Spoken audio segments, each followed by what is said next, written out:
Viidiyoo nani qabadhee dhufe keessaa baay'ee wanta hodnee nama cabsuu fi wanta jireenya nama jibbisiisudha. Egaa akkuma beektan sooshaal miidiyaa kanarratti obboleettiin teenya Saawud Arabiyaa keessatti lubbuun isheetii tareetii jira. Guyyaa guyyaadhaan lubbuun uummata keenyaa, uummata ijoollee keenyaa akkuma nama kamiitu daddaladhee tan gala jettee kan manaa baate kaayyoo ishee osoo galmaan hin gahin kaayyoo ishee kan karaatti hambistu kiloo baay'eetu jira jechuudha. Egaa nagarree singaafachuutti hin daganne nagaaf jaalalli waaqayyoo haala bakka jirtanitti isiniif haa baay'atu. Obboleeyyan koo amantaa birootaa tayyooyyaa ashamaa harka fuunee jira jirtu nagaa keessanii nagaan ana biratti argamu isin biratti irreen akka argamu abdiif amantaa guddaatiin qaba. Egaa har'a immoo viidiyoon ani qabadhee isin dhufe keessaa inni tokko baay'ee kan laphee nama cabsuu fi kan baay'ee tokko nama gaddisiisu obboleettii keenya Saawud Arabiyaa keessatti ajjeefamte sababa ishiin bofa ajjeeste fi namoonni bofatti amananii fi wantoota bineensota garaagaraa mana keessatti suuraan baay'eetu jiru jechuudha. Ani yeroo baay'ee gaafa namni akkas jedhu namni akkamiin bineensa soora jedheeti sammuu keessatti wanti kun suba malee bineensa akkamitti soorama mana keessatti hin jedha ture jechuudha. Garuu obboleettii kana immoo carraan akkasii ishii qabee carraan akkasii mana akkasii ishii qaqqabee lubbuun ishii akka tartu taasise. Maaliif taanani ishii lubbuun tartee jirti jechuudha. Haati ishii ganamaaf galgala ilmoon konaaf dhufti jettee yeroo baay'ee kan ala laaltu seenaa ishii ilmoo ishii sana laalatuma. Har'a ilmoo konnaa dhufaa boru ilmoo konnaa dhufaa ammuma ijoolleen biyya Arabaatii galtu ilmoon kootis mee akkanatti ergadheetan kiyyallee otoo lubbuudhaan jiraatte akkanumatti dhufti jettee baay'ee yeroo hunda kan qalbiin cabu eenyudha yoo jettan maatii ofiiti jechuudha. Waaqayyo waan akkanaa jala sinaa baraarullee unkaas sin dhiisati xilaatuma keessaniyyuu wanta nama sin ajjeesuudhaaf ka'eefillee wanti akkanaa akka ittiin dhufne abdiif amantaa guddaatiin qaba. Egaa obboleettiin keenya kun darbiteetii jirti. Yeroo darbe argitanii Beerut keessatti fooqii kurnaffaarraa akka mucayyoon kuftee duuti argitan. Amma sirree dhiyoo kanallee fooqii arfaffaarraa asuma Beerut keessa jechuudha. Sababa ijoolleen Beerut keessatti dhumaniif maaliif beekta? Sababa qarshiiti malee sababa biraatiif miti. Qarshiin amma jireenyi baay'ee qaala'eetii jira. Jireenya qaala'e kana keessatti ijoolleen har'a boru sii kennina osuma jedhanii waggaa tokko waggaa lama waggaa sadii ta'a. Gaafa walirratti axxaraaqamu kun oddoo fidanii kennaniif waan hin qabneef maal godhu akkuma carraa immoo deemiti kana qulqulleessu yookiin kana godhi jedhanii fooqirraa gadi darbatu.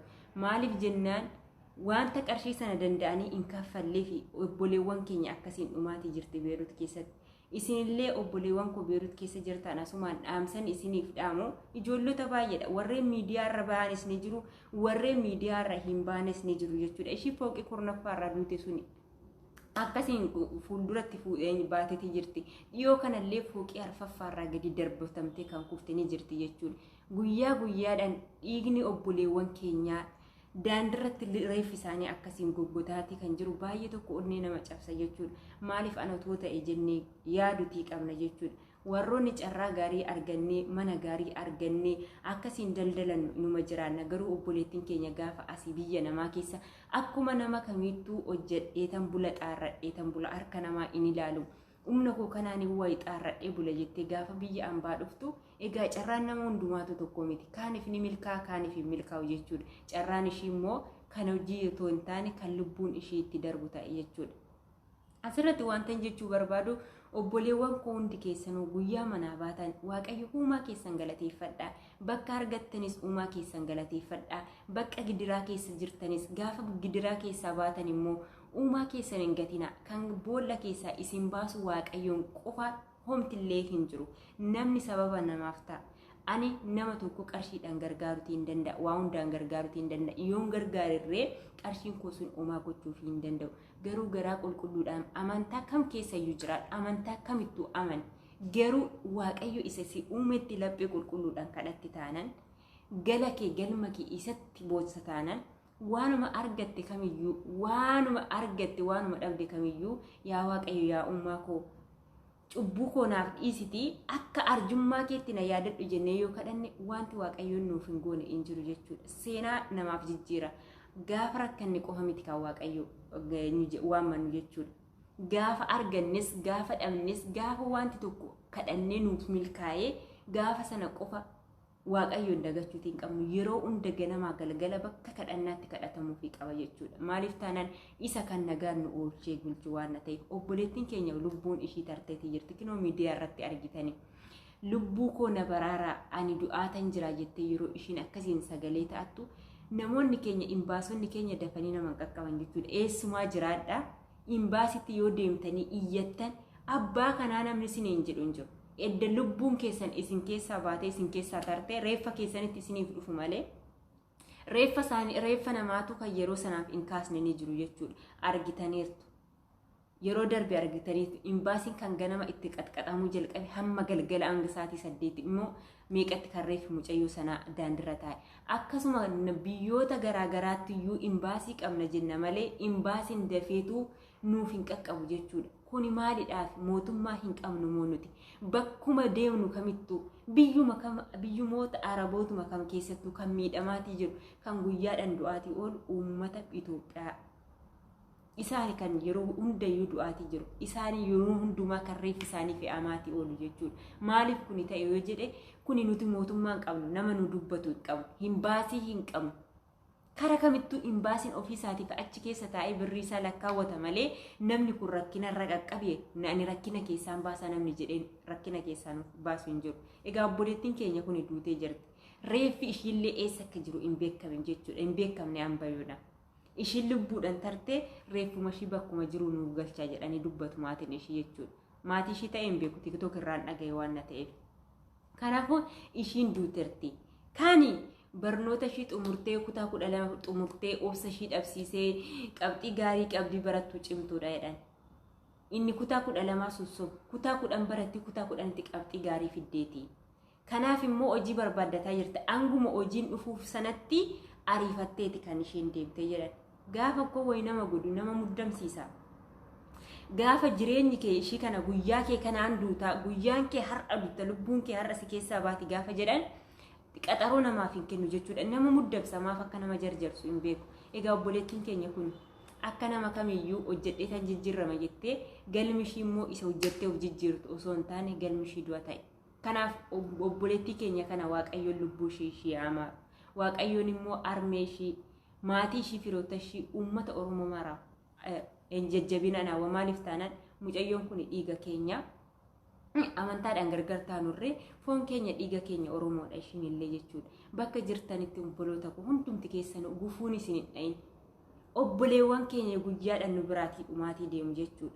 Gaafa akkas argitu waanuma biyya namaa deemi jechuu dhiisati irribumaa waanuma garagalanii karaa sitti rafan naman goggodhu. Garuu jireenya biyya keenyaa argitan qarshii qabaattanii akka ilmoo namaa akka barbaaddan waan barbaaddan hin hojjettan cunqursatu jira. Immoo biyya koo keessaa deemitan immoo achin deemee of jijjiiruu jettan kinoo galli keenya dhuma lubbuu keenya lubbuun teenya edda darbiteenyu jenna. Kanaafuu karuma itti yaannu fi karuma itti jiraannu wallaalleeti malee jireenyi biyya namaa namni osoo kana arguu maaliif biyya ormaa deema? Biyya ormaa baay'ee rakkisaadha. Osoo ija qabu maaliif deema jedhan. Namni kan biyya ofiitti irraa bahu quufee miti. Hojjedheetan of jijjiira jedheeti malee namarratti murteessuun warreen biyya Arabaa laalanii deebi'an ni jiru. Isaan irree laaltee dhufte akkamitti deebite jedhan namoonni tokko.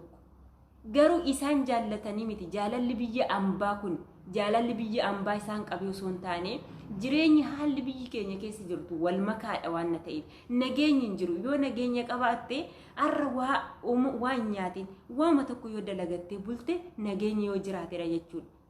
Qarshii qabaatte foomaa siin godhu qarshii sun yeroodhaaf itti fayyadamta. Garuu gaafa yeroodhaan booda qarshii sun gaafa sirkaa dhumte eessa deemta? Kanaaf namni immoo fiigee jiraachuutii qaba waan ta'eef malee jireenyi biyya ambaa kun jireenya gaarii ta'e yookiin namatti tolee miti kan deemamu jechuudha. Hin deemin osoo jennuun osoo hin jedhin. Bakka waan gootuun qabdu waan ta'eef ammaaraa cinkee sa'aatii ati humna qabdee sa'aatii fiigdee dadhabdee kaattu kanatti sa'aatii ati itti hojjettee bu'aa gaarii argamsiistudha. Kanaaf immoo yoo ofii keetiif yeroo humna qabdu yeroo daa'imummaa keetii hin fiigne ta'e gaafa dhibamte namni tokko lafaa ol sin kaasu jechuudha. Obboleettiin koo kun immoo hangan achi taa'ee qabxiin qaba. Hojii sana eeggadhu hojii mootummaa eeggachuurra ofuma kiyyaa dalagadhee humna kootiin dalagadhee of jijjiiruu wayyaati jetteeti malee kan biyyaa baate akka duutus beektee miti. Akka bakka qananii dhafis miti kan biyya ishiitii baate jechuudha. kanaaf obboleetti keenya lubbuun ishee amaaru obboleewwan kiyya bakka hundumaa teessan waaqayyo keessan galateeffachaa waaqayyo keessan kadhachaa bakka jirtanitti of eeggannoo taasisan jedha waaqayyoon isinaa eegu jechuudha maaliif jennaan baay'ee na dhukkuba yoo as deemtan miidiyaa kanarratti kanuma obboleeyyan keenya kaan dhibamanii kaan hospitaala ciisanii namni isaan gaafatu dhabame kaan ajjeefamanii daandirratti reeffi isaanii nama kaafamu dhabame kaan immoo nikkinu akkas ta'aatii jiru jechuudha gaafa isin argitan gaafa isa argitan lapheen keessan ciisee ni bulaare ani lapheen koo ciisee naaf hin bulu maaf taanan ishin achi duutu obboleetti keeti waan na taate amantaa kamuu orduuf amantaa kamuu haa taatu ani garuu dhiiga kooti waan na taateef qomoo kooti waan na taateef anirree biyyuma namaa keessan jira waan na ta'eef yoo namaa yaadde ofii keetiif qofaa kee ananatti tole acci jedhee dhiisoo otoo hin taane sagalee ta'uuf itiin qaba dirqama koos immoo sagalee ta'uun har'a yoo natti tole boru natti baduutii danda'a har'a gaacarraan koo yoo gaarii ta'ee mana gaarii na qaqqabe mindaa gaarii nyaadhe inni tokko immoo achi mindaasaa otoo halkanii guyyaa hojjetu mindaasaa dhowwatame mindaasaa dhowwatamee dhiisati wanta qoonqotti nyaatamurre anga bishaan dhugaatii wanta kinoo shadhaan dhignu anga isa dhuganitti ijoolleen jiran baay'eetu jiru maal godharre humna qabdu biyya keessaa hin baastu waan ta'eef kanan dumaa waaqayyoon bakka hundumattuu biyya kam keessa jiraadhati waaqayyo gooftan isin wajjiniin ta'uun isiniin jedha kanaaf yoo viidiyoo kana jaallattan like share subscribe gochuun uummata biraan illee nuuf gaa ulfaadhaa galatoomaa isiniin jedha buleeyyaa